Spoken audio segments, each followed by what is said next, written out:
You used to post without thinking, a blurry photo of nothing, a coffee, whatever crossed your mind at 1 a.m. that nobody asked for, posted anyway. Now you take the photo and never post it. It looks fine. You kind of like it even. But your thumb stops over the button and your head goes, maybe later, and later doesn't come. The photo just sits there in a folder with all the other ones you meant to post and didn't. Some of them are good too. A day you wanted to keep, a night you actually felt like yourself in, just sitting there, saved, seen by nobody but you, which weirdly felt fine.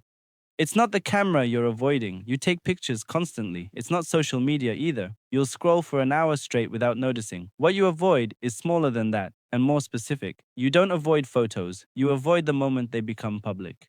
And once you catch yourself doing it, you see it everywhere. Every photo you take and keep to yourself. Every time you almost share something and then just don't. It's usually not what people guess, either. It's not that you hate how you look. Half the time, the photo's fine. It's not always some deep privacy statement. Taking the picture was never the hard part. Letting people see it is. In your camera roll, a photo is just a memory. It's yours. It means whatever it meant when you took it. But the second it could go public, it changes. It stops being a memory and turns into a version of you. One other people get to read and form opinions about. And the moment you feel that, you stop seeing the photo through your own eyes, you see it through theirs. Is it too much? Does it look like bragging? Actually, is it even interesting enough to bother? You're not editing a picture anymore, you're managing an impression. And that's a weirdly tiring thing to do, running a little PR campaign in your head over one normal photo. The audience you're so worried about, mostly imaginary. Psychologists call it the spotlight effect. We wildly overestimate how much other people notice us and how long they remember any of it. Be honest. How much do you actually remember about what anyone posted last week? The crowd you're picturing, studying your photo, judging it, is mostly just scrolling. A glance maybe, and they're gone. But your brain doesn't buy that. It braces for a room full of attention that never really shows up. It wasn't always like this, though. You used to post without checking every detail. Somewhere along the way, it stopped feeling casual. A few too many likes that felt a little too good. A few silences you didn't know how to read. Other people who somehow posted like it was nothing. Nothing big happened.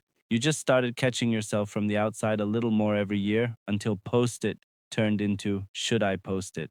Sometimes that pause is just a boundary. You want the moment to stay yours, and honestly, fair enough. Other times it's more of a wall. You'd actually like to share it, but the thought of being seen and judged makes you close the app instead.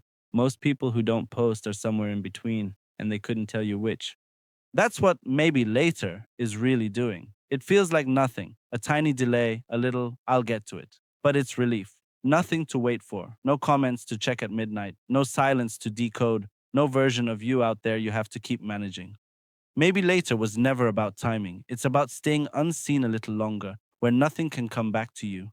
So don't make it bigger than it is. Posting is not shallow. Not posting is not deep. Neither one makes you better or worse than whoever's scrolling past you right now. The interesting part isn't the photo, and it isn't your character. It's that tiny pause right before the photo becomes something people can read. Maybe the real question was never, why don't I post anymore? Maybe it's, what changes in me the second someone else is looking? Because you still want the memory. You just don't always want the audience.